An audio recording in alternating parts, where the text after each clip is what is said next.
Pemirsa, terima kasih Anda masih bersama kami di Market Plus dan kita masih tersambung melalui line Zoom bersama dengan Mas Raden Bagus Bima, founder dari Warkop Saham Baik.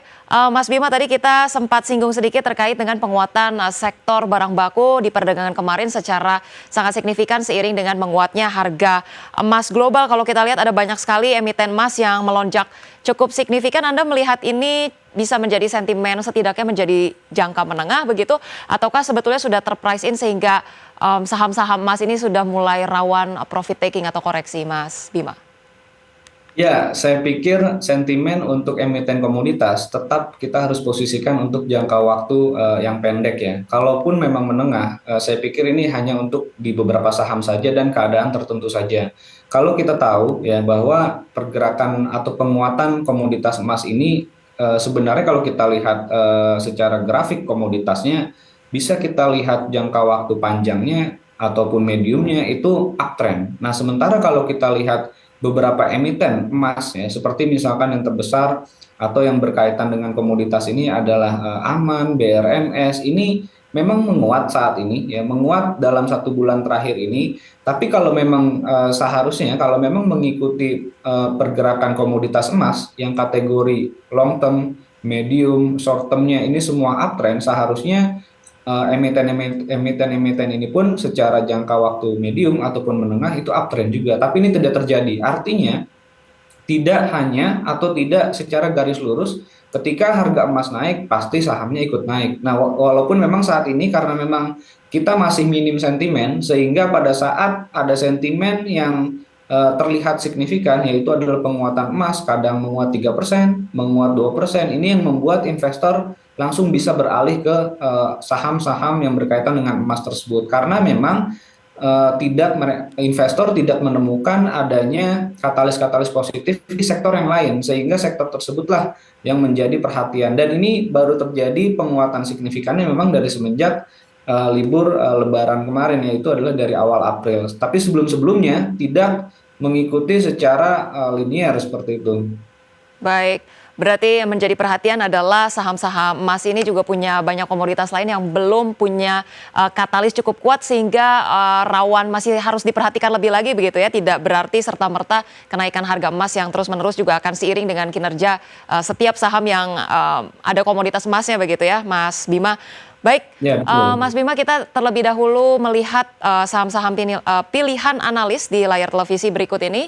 Kita akan bahas satu persatu nantinya. Kita akan lihat bersama di sini ada 4 saham pilihan. Pertama-tama dari Raja dengan rekomendasi buy, kemudian ada MTEK, TPIA dan juga Unilever dengan masing-masing rekomendasi buy.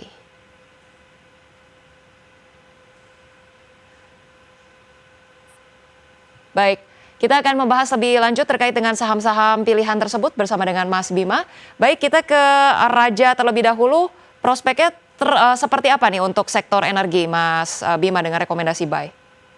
Ya, saya pikir dengan potensial target tadi sekitar 5% ya untuk jangka waktu pendek ya paling tidak sampai di akhir pekan ini masih bisa kita dapat di Raja secara teknikal tidak ada masalah. Lalu dari sisi sektor pun memang rata-rata masih menguat. Jadi saya masih menyarankan untuk Raja ya kita bisa ambil posisi di range sekitar 2.220 dengan target harga tadi 2.340 dan level stop loss-nya 2.160. Ini kita bisa ada potensial profit 5%, sementara tadi potensial stop loss-nya di level sekitar 3%. Baik, ada potensi profit untuk Raja ini kalau boleh tahu nih Mas terkait Raja ini direkomendasikan untuk swing trading, day trading atau seperti apa? Ya, saya pikir masih harus untuk day trading ya, apalagi ini hanya untuk jangka waktu pendek sampai dengan di akhir pekan ini saja.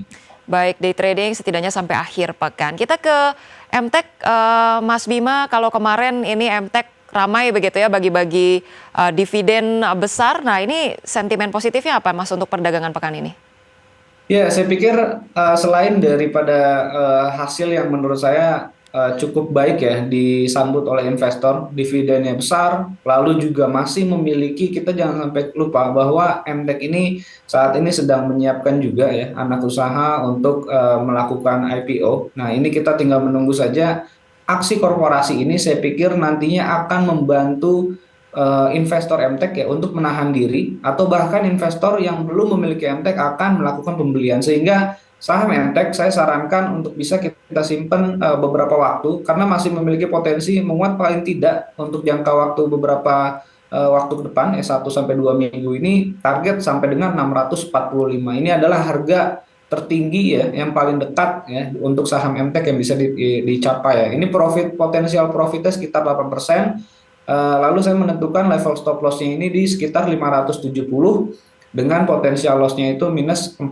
Artinya risk reward-nya ini masih 1:2, 8% profitnya potensial, lalu loss-nya sekitar minus 4%. Baik, ada potensial profit 8% diiringi dengan sentimen positif dari aksi korporasi anak perusahaan ya untuk MTEK. Kita ke saham TPIA, Mas Bima. Ini rekomendasinya buy dan untuk trading jangka menengah atau jangka pendek atau seperti apa? Karena kalau kita ketahui bersama juga yang ingin kita ketahui nih Mas, OPEC Plus ini kan menaikkan produksi minyak secara besar-besaran. Ini apakah kemudian juga akan memberikan sentimen yang cukup berarti untuk saham-saham sektor migas di Indonesia?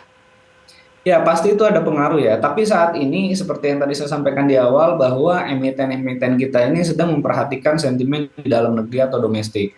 TPIA sendiri dalam waktu dekat kita tahu bahwa nanti akan ada IPO dari anak usaha CDIA ya, yang kemungkinan besar penawaran umumnya bisa dilakukan nanti di awal Juni.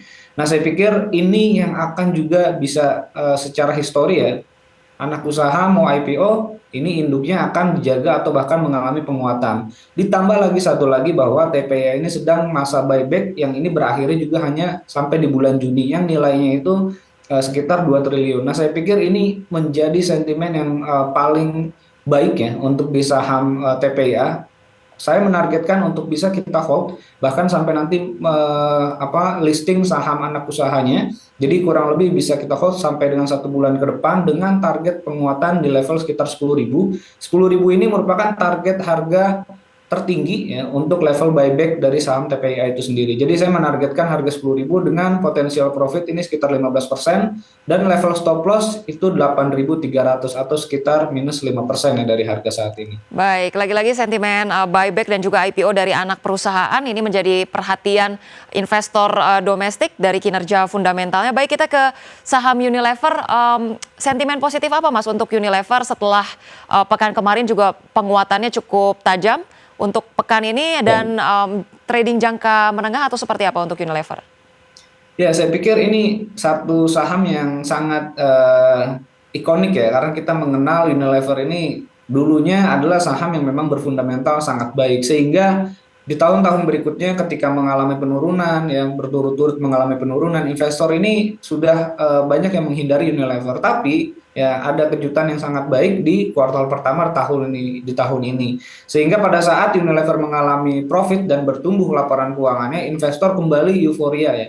Euforia di saham Unilever yang saya pikir jika ini bisa berlanjut ya, bahkan Unilever bisa kembali menjadi merubah lah, paling tidak sedikit merubah arah trennya yang saat ini memang secara jangka panjang masih kategorinya downtrend, tapi tetap saya menyarankan kita masih harus melihat dan menunggu performa sampai nanti di kuartal keduanya. Oleh karena itu Unilever ini saya masih sarankan untuk jangka waktu pendek terlebih dahulu. Target dari saya dalam waktu dekat ini di level sekitar 1980 dengan level stop loss-nya itu 1780. Baik, fundamental yang baik untuk Unilever dan juga direkomendasikan untuk trading jangka menengah. Mungkin terakhir Mas Bima sebelum kita akhiri dialog pada pagi hari ini, support dan resistance target IHSG untuk hari ini seperti apa? Akan menyentuh level 6.900-an kah hari ini Mas Bima? Ya, saya pikir saat ini sudah di level 6.945 ya. Saya pikir saat ini target kita sudah lihat angka psikologis 7.000. Tentunya ini level 7.000 saya bilang memang tidak mudah. Ya tidak mudah di tengah-tengah kondisi sentimen positif yang sudah mulai terbatas. Jadi saya pikir kalau nanti IHSG mencapai level 7.000, saya sarankan untuk beberapa emiten yang juga sudah menguat cukup banyak ya dari awal April, kita untuk bisa lakukan taking profit terlebih dahulu. Level support saat ini pun IHSG ada di sekitar 6.900-an. Baik, level support di 6.900-an dan optimisme pasar untuk menuju ke 7.000 ya Mas Bima ya? Baik, Ya, terima kasih banyak Mas Bima sudah bergabung bersama kami di Market Buzz. Mas Bima, semoga rally penguatan kita ini berlanjut terus signifikan untuk IHSG dan didukung dengan berbagai sentimen positif lainnya. Salam sehat Mas Bima, sampai berjumpa kembali. ya, selamat pagi, terima kasih. Baik, pemirsa, kita simak pembukaan perdagangan pada pagi hari ini. Kita lihat data perdagangan pada pagi hari ini terpantau IHSG mengalami penguatan 0,7% ke 6.948, dan kemudian juga pemirsa kita lihat di sini ada Basic Industries yang memimpin penguatan 1,3%, disusul dengan sektor cyclical, kemudian juga energi dan perbankan. Kemudian pemirsa kita lihat juga bersama di sini level tertinggi pada pagi hari ini tadi juga sempat menyentuh di 6.951,5.